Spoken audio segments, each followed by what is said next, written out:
Hi, Pastor Chris here. Thank you for your service as Altar Guild, setting up the altar. It is a valuable service. I know that the more that you do, it takes a load off of my shoulders, knowing that I'll get out there and it'll be correct, and I'm grateful for that as you bless the congregation as you bless me. With the COVID-19, there are certain guidelines that we need to observe above and beyond what we would normally do or in addition to. And so I thought I'd prepare this little tutorial just to make sure we're all on the same wavelength. The first thing, and hopefully you were doing this before, but hand washing, 20 seconds, thorough, deep, that kind of stuff. Always very important. Before actually pouring the wine or using the bread, it's good to wear a mask. The idea is that we could be carriers of COVID-19 and not be aware of it. So any kind of sneeze or stray particle could get on. Probably not transmitted by touch is what the thinking is now as much. But the idea is if you have something, someone who sneezes has it, someone touches where they've sneezed, and then they pick their nose. Sort of gross, but that's how that would be transmitted that way. So we want to make sure there's absolutely the safest way we possibly do it. So washing hands, wearing mask. If you're sick, by all means, don't prepare communion. Stay at home, get someone else to do it, give me a call. I'll be happy to help there.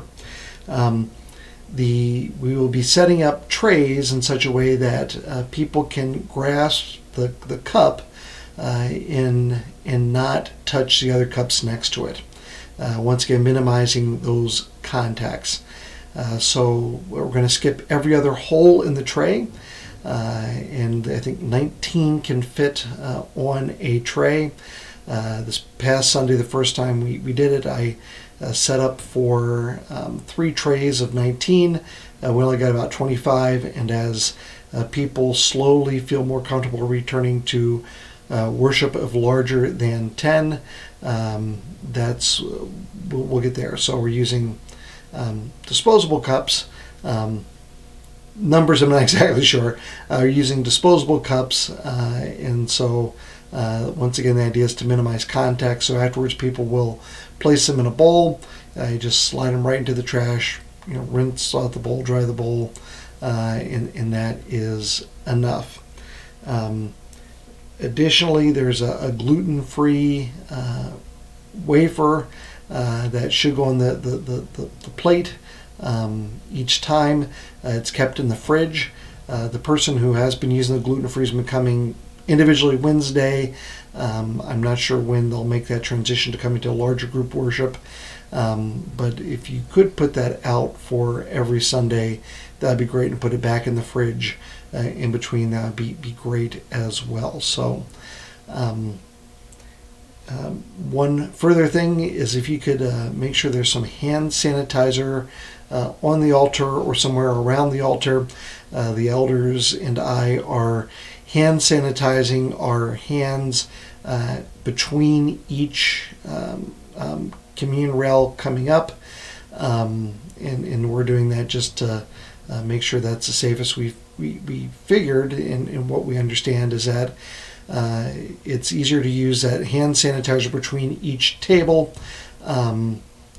as opposed to wearing gloves, because if you wear gloves, you're all those tables would have the same contact, whereas using hand sanitizer, we're able to grasp the communion host a little bit easier each time, but also clean between each communion table, which once again is a safer way to go. So if you have any questions, please don't hesitate to let me know.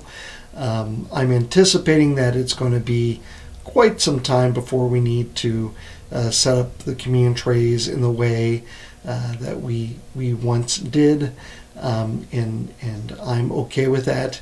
The mortality rate is still between 0.6 and 1.2%, meaning that for everyone who contacts it, that percent of the population will find it fatal, and so about 50 to 70% of the population still estimated that they're going to get it before all said and done.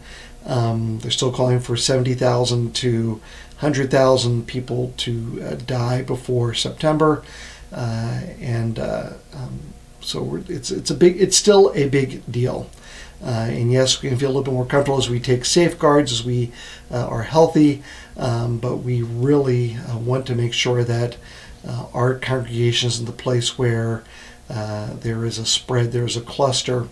I'm not so much concerned about the people joining us for worship. I'm concerned about people that might be carriers, not knowing it, transfer to somebody else who's healthy, and then that healthy person transferring to someone else who's unhealthy. And so that's why we take care to do this carefully and well. So once again, thank you for your service. I really do appreciate it, and thank you. God's blessings.